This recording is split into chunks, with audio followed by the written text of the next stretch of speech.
నువ్వు చేయగలవా? నీలో అంత దమ్ము సత్తా లేదు. మరి ప్రపంచానికి తెలుసురా, సత్యం దమ్ము ఉందంటే అది BOUIలో ఉందని సంగతి తెలుసా?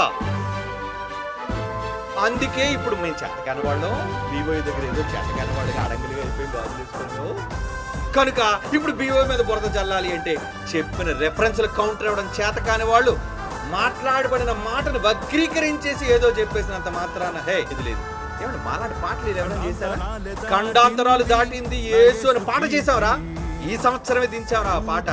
ఎంతమంది చూసారు ఒకసారి? అది యూట్యూబ్ లో ఎంతమంది చూడన్నారు ఒకసారి చూపించి వ్యూస్ చెప్తాను. ఈ దుర్మార్గులు అలాంటి చూపించి ముగిస్తాను నేను.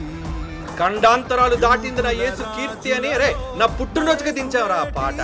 నన్ను యేసు దగ్గర చెడ్డోని చేస్తారే, నీకంటే ఎక్కువ గౌరవరా. అవసరమైతే యేసు కోసం పీకైనా వదిలేస్తాను, నేను ప్రాణమైన వదిలేస్తాను. నా యేసు అంటే అంత పిచ్చి నాకు. ఎందుకన్నాడో అర్థం పర్థం తెలియకుండా వ్యంగ్యంగా మాట్లాడేది గొప్పడు అనుకున్నావా?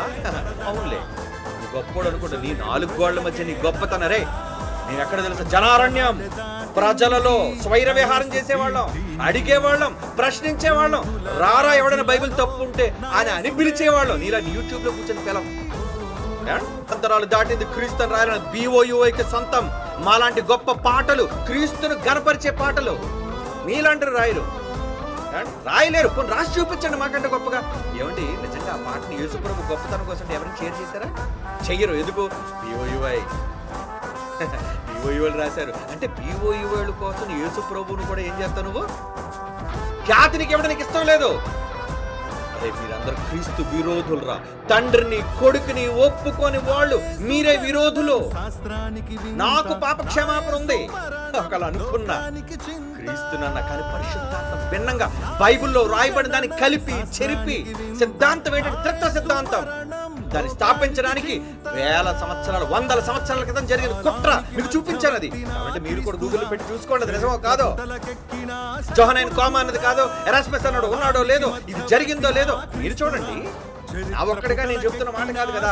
ఇన్ని చెబుతున్నా పక్షాన్ని నిలబడ్డం చేత కాదు. మరలా చెప్తున్నాను, బైబిల్లో ఎవడైనా కొమ్ములు విరిచేయాలి అంటే ఎప్పటికీ అది BOUIలో సాధ్యం. ఎందుకు తెలుసా? మేము ఎవడైనా పోటీకి ఢీ కొట్టామంటే ఇంకా ఆడితో మాటలు ఉండవు, మాట్లాడించవాడిని. ఆడు చచ్చిన వాడు. ఎందుకంటే వస్తే ఆడు ఓడిపోయాడు అనమాట. ఓడించేస్తాం గ్యారంటీ బైబిల్ పక్షాన్ని. అదిరా మాకు బైబిల్ మీద ఉన్న నమ్మకం, ధైర్యం, గట్స్ అవి. క్రీస్తు విరోధులు మీరా మేమా? తండ్రి బైబిల్ ప్రకారంగా తండ్రిని కొడుకుని ఒప్పుకోరు. ఆయనకి తండ్రిని పేరు పెట్టరు, ఈయన కొడుకుని ఒప్పుకోరు. మీరా విరోధులందరూ. ఆయన మరలా చెప్తున్నాను, ఎప్పుడు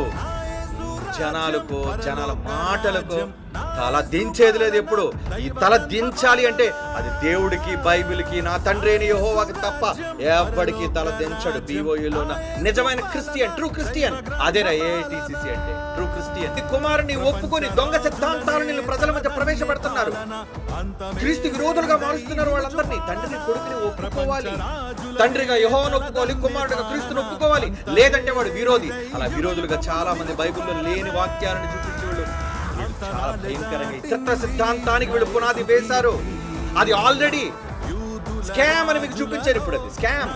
పిల్లలారా, బైబిల్ ఓపెన్ యూనివర్సిటీ ఇంటర్నేషనల్ విద్యార్థులారా, మీరు ఈ త్రిత్వ సిద్ధాంతవాదులు ఎక్కడ కనబడినా సరే ఖచ్చితంగా వాళ్ళకి కౌంటర్ ఇవ్వండి.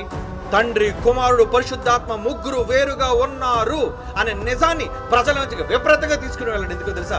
1000 సంవత్సరాల నుంచి అబద్ధాన్ని పాతేశారు ప్రపంచంలో. ఇప్పుడు మరలా మనం కంకణం కట్టుకున్నాం దీన్ని బయటకు తీసుకురాడని. కమాన్ మనమే చెప్దాం.